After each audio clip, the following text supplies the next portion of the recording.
আমার নিচে কিন্তু গ্যাসটা বসিয়ে ভালোই হয়েছে, মানে বসে বসে কাজ করতে পারি। উপরে না খুব অসুবিধা হয়ে যায়। ভাত হয়ে গেল। আমার ভিডিও থেকে ওইসব মানুষ সবসময় দূরে থাকো যারা আমাকে পছন্দ করো না। আমি চাই না যে তারা আমার ভিডিও দেখুক।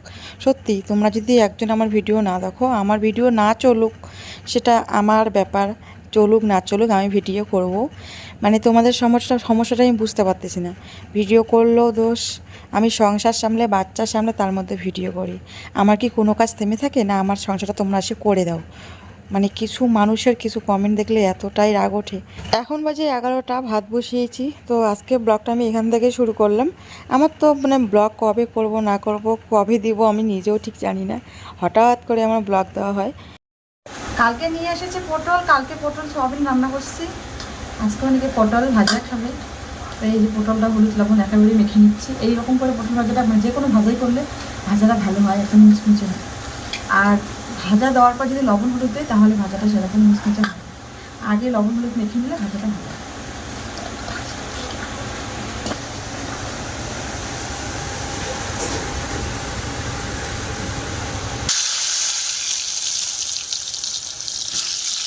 কালকে রাত্রেবেলা পটলগুলো নিয়ে এসেছিলো, ভালোই ছিল বেশ। তো সকালবেলা ভাবলাম ভাজা করি। তো এই পটলগুলো কিন্তু কয়েকটা ভাজা করে নিলাম। আর ভেবেছি যে এই কটা রেখে দিব, মানে পরে রাত্রেবেলা যখন খাবো তখন গরম গরম ভাজা করে খাবো। তো তারও হয়নি, সকালে যতটুকু করেছিলাম ততটুকুই খাওয়া দাওয়া করেছি। তারপরে ওই পটলগুলো কিন্তু মানে গামলাতেই ছিল, ওগুলো পরের দিন মানে ফেলেই দিয়েছে, নষ্ট হয়ে গেছে। মানে পটল তো বাসি পটল আর ভালো লাগে নাই। আর এই পটলগুলো কিন্তু ভালোই লেগেছে, গরম গরম ভাজা আর বেশি ভালো লাগে। আর আমাদের খেতে খেতে কিন্তু অনেকটাই বেলা হয়ে গিয়েছিলো। তারপরে করে নিলাম ডাল, পটল ভাজা, তারপরে শাক করেছি। যেহেতু আজকে একাদশী ছিল, একাদশীর কারণে কিন্তু নিরামিষ রান্না করেছি। ডালটা করেছি মুসুর ডাল, কিন্তু মানে মাছ মাংস ডিম মানে এগুলো খাবো না, এমনিতে ডাল ভাত এগুলো দিয়েই। মানুষের মতন খারাপ পৃথিবীতে আর কিছু বলে নেই। সত্যি মানে আমরা মানুষ যে এতটাই যে অন্যকে দেখে হিংসে করি, এতটা যে অন্যর মানে ভাবনা চিন্তাগুলো নিয়ে ভাবি, আমরা নিজেকে নিয়ে ভাবার আমাদের সময় নেই, কিন্তু অন্যকে নিয়ে সবসময় ভাবি। মানে আমাদের স্বভাব চরিত্র এরকম। এই জন্যই তো মানে নিজেকে সবসময় আমরা মনে করি যে না আমি ঠিক, আমি কখনোই ভুল করতে পারি না, কিন্তু অন্যের দোষ না থাকলেও সেখানে আমরা দোষ ভুল দেখিয়ে দিই। এসেছি আমরা মেলায়। তো বাড়িতে খাওয়া দাওয়া করার পর এখন মনে হলো যে মেলা আছি আমাদের বাড়ির পাশে মাথাভাঙা শ্রাবণী মেলায়। তো মেলা এখন ঢুকবো, ঠিক আছে দেখতে থাকো। রান্নাবান্না করার পর হঠাৎ করে দেখো চলে এসেছি মাথাভাঙা শ্রাবণী মেলা। আজকে মানে রবিবারের দিন ছিল। তো এতটাই গরম পড়েছিল আমার আসার কথা না। তারপরে ছেলে কান্না করছে, ওকে বলা হয়েছে মেলার কথা। আর ওকে যদি মানে যে কোনো কথা বলি ও সহজে ভোলে না, বিশেষ করে মেলা মানে ওর পছন্দের জায়গাগুলো। এখানে এসে দেখো মেলাতে কি নাচ শুরু করে দিয়েছে ও, মানে গান চলছে তাতে মানে তাই সাউন্ডটা বন্ধ করে দিয়েছি। আর ওখানে কিন্তু নাচ করছে। তো মেলাতে আসা মানে শুধু আমাদের খাওয়া দাওয়া করা, কোনো কিছুই নেব না, কি নেই মেলাতে। এখানে দেখো ভেলপুরি খেতে ঢুকছি। আমার মেলাতে আসা মানে গরম গরম ভেলপুরি খাবো, কিন্তু ভেলপুরিটা একদমই ঠান্ডা ছিল। আমি মানে খাওয়াটা শান্তি হয়নি। বলেছিলাম যে গরম গরম দাও, কিন্তু ঠান্ডা দিয়েছে। তো আমি তাই বলছি ভাল লাগেনি আমার খেতে। তারপরে কিন্তু খেয়েছি লস্যি, মানে গরম পড়েছে। তো মানে মেলা বাড়ি মানে হচ্ছে খাওয়া দাওয়া, এগুলো তো সবসময় পাওয়া যায় না, শুধু মেলার মধ্যে এসব দোকান বসে। আর এগুলো তো সত্যি আমার কিন্তু খুব ভালো লাগে।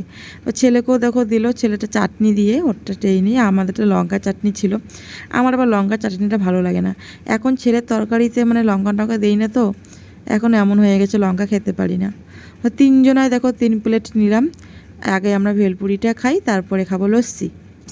আর এখন কোনো মেলায় গেলে আমার ছেলেকে খাইয়ে দিতে হয় না। আমার ছেলেটা এখন এমনই হয়েছে, একা একা খেয়ে নেয়, খাওয়া দাওয়ার কোনো ঝামেলা নেই। ও খালি একটাই জেদ করে মেলার মধ্যে মানে খেলনা কিনতে চায়। তো বাচ্চারা তো ওইটুকু জেদ করবে, তাই না? আর তারপরে দেখো লস্যি খেয়ে নিচ্ছি। লস্যিটা এতটাই মিষ্টি ছিল, সত্যি আমার খেতে ভালো লাগেনি।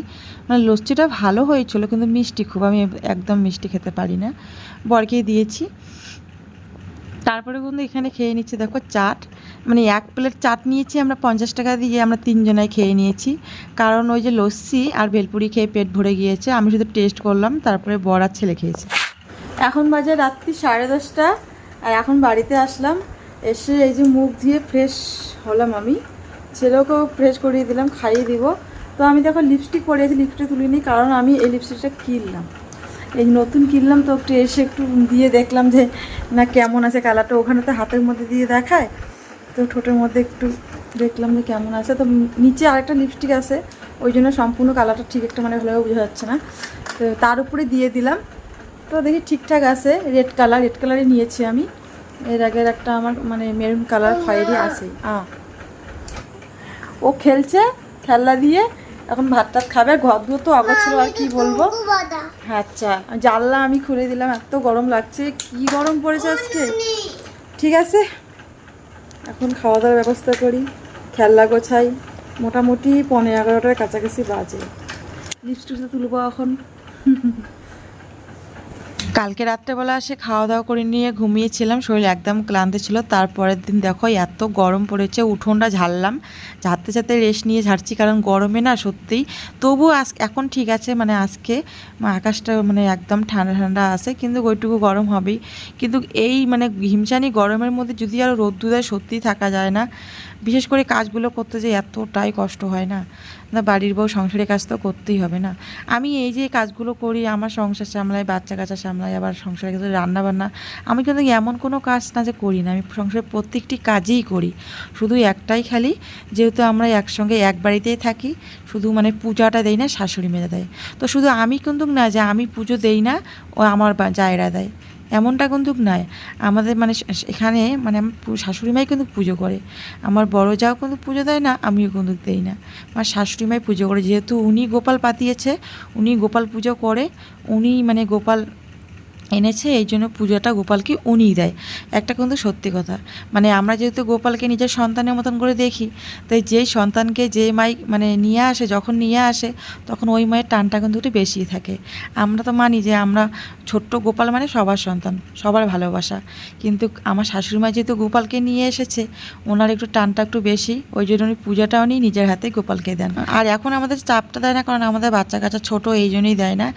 একটা সময় ছিল যখন আমার ছেলে হয়নি, তখন কিন্তু সত্যি কথা বলতে আমি সকালেও দিতাম, এমনকি সন্ধ্যাবেলাও দিতাম। তখন অবশ্য গোপাল ছিল না, যখন গোপাল নিল তারপরে আমার শাশুড়িমা নিরামিষ খেলো, নিরামিষ করার পর থেকে কিন্তু শাশুড়িমাই দেয়। এখানে পুজো নিয়ে তোমরা অনেক কথাই বলো যে পুজো দেয় না, বাচ্চার কথা বলে হেন তেন। পুজো আমি একটা সময় আমি দিয়েছিলাম যখন আমাদের গোপাল ছিল না। এখন যেহেতু শাশুড়িমা গোপাল পেতেছে, ওই জন্য শাশুড়িমা কিন্তু গোপালের পুজোটা উনি নিজেই দেন।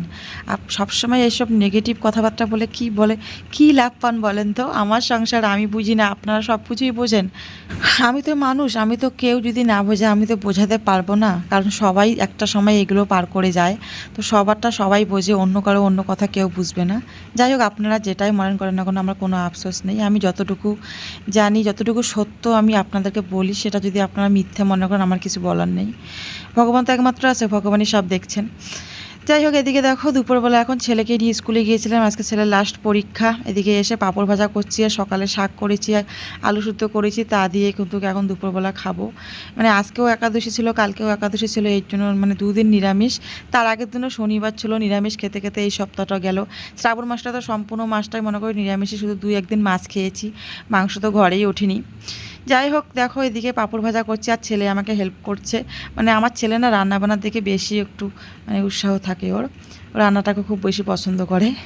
যাই হোক, এদিকে দেখো পাঁপড় ঢেলে দিচ্ছে ভয় ভয় করে। তো ছেলে আর আমি দুজনে পাঁপড়গুলো ভাজলাম। বর কিন্তু সকালে গাড়ি নিয়ে গেছিলো, পরে ছেলের পরীক্ষার জন্য বাড়িতে এসেছে। আমাদেরকে স্কুলে নিয়ে গেছে, ছেলের পরীক্ষা তো সম্পূর্ণ হলো, এখন কিন্তু বাড়িতে এসেছে।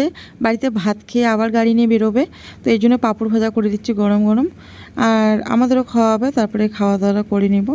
ওই যে আমার ভিডিও আমি শুরু করি মানে ঠিকই, লাস্ট কখন আমি শেষ করবো আমি নিজেও জানি না। অনেক কষ্ট করে ভিডিও মাঝে মাঝে একটু ম্যানেজ করে তোমাদের সঙ্গে শেয়ার করি। কী করবো বলো তো, এটা আমার কাজ হয়ে দাঁড়িয়েছে। আমি যদি ভিডিও না দিই কষ্ট করে, আমি সত্যিই শান্তি পাবো না, মানে একটা নেশায় পরিণত হয়ে গিয়েছে। আমার সব কিছু তোমাদের সঙ্গে শেয়ার করতে সত্যিই আমার খুব ভালো লাগে। তো বন্ধুরা, ব্লগটাও আজকে এই পর্যন্ত, দেখা হবে আবার নতুন কোনো ব্লগে।